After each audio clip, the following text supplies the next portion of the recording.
अभी हम ना वहाँ जा रहे हैं, प्रकंदी गांव, वहाँ एक मंदिर है, हम वहाँ जा रहे हैं। अभी हम आपको दिखाएंगे कि वहाँ कैसा है। पहले आप यहाँ का नजारा देखो, देख ही सकते हैं यहाँ का नजारा कितना मस्त है। हर जगह हरियाली हरियाली। शहर में रहने वालों के वहाँ तो होगा भी नहीं ऐसा, हम तो गांव में रहते हैं। गांव में भी नहीं रहते, हम अगरसूनी में रहते हैं। और ये देखो मम्मी, हेलो।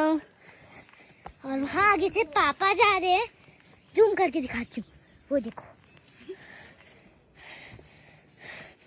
अब हम आपको आगे दिखाएंगे क्या होता है। पहुंच चुके हैं ऊपर, अभी पहुंचे नहीं। यहाँ पे देखो कितने प्यारे प्यारे फ्लावर्स हैं, ये देखिए, आप देख सकते हैं कितना प्यारा है। ये देखिए हर जगह। अपने को भी तो अब हम पहुंचने वाले हैं, तो अब हम आपको दिखाएंगे सीधे मंदिर में पहुंच के।